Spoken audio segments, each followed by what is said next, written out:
To continue our series on the Omnipod 5, one of the questions I get all the time is that we're waiting for the Dexcom setup and it never happens.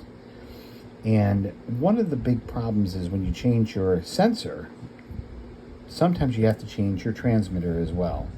And when you change your transmitter, you're not just changing it on the phone app or on the controller for Dexcom. You also have to change it on the controller, the PDM, for Omnipod. So the way to do that is you go to the menu, and you go all the way down, and you see your CGM transmitter, okay? So there's a CGM transmitter, and there's a serial number. So I've already actually changed my transmitter, and I entered the serial number in. But if you notice, if I wanted to change this, I can't do it. It won't let me delete it here, okay?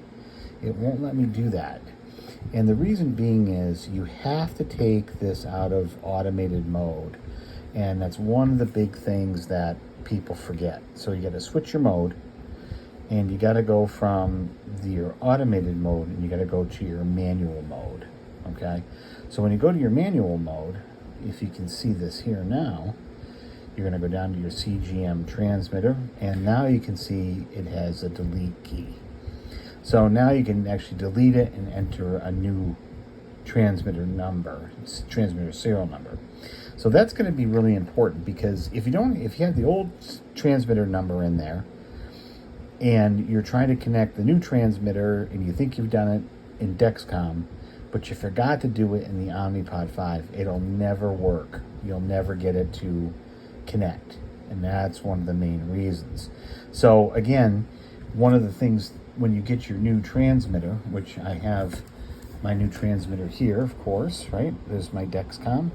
And right, if you notice right on the back of it, of course, is the Dexcom transmitter kit. And if you can see right here on this, the serial number, that's the serial number that's entered into the Omnipod 5 for it to connect. And that's really, really important. So you just remember that you got to switch it from automated to manual mode. And if you notice, it's 8E4158, and that's the same here, 8E4158. Let me get that in focus a little bit. So that's directly on the box from the transmitter. So the other thing too is, you get a big box usually for your transmitter, and where the transmitter, comes in the smaller box, of course.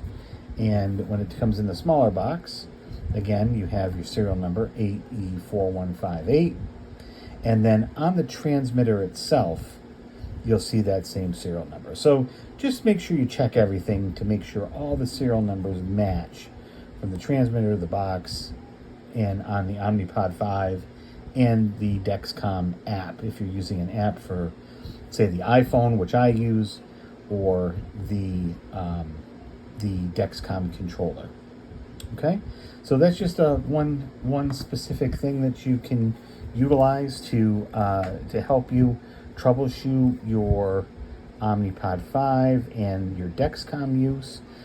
Just after you've entered everything new, just make sure that you do, if you're using an automated mode, which you probably will be if you're using the Omnipod 5, you switch it back. So it's communicating with my pod, and it's switching it back. So now I'm just waiting for the Dexcom to set up. Okay? Any questions at all, please feel free to send those to me. If you like this video and it's helpful, please like and subscribe. And I hope everybody has a very happy new year, as this is December 30th of 2022. Thanks very much.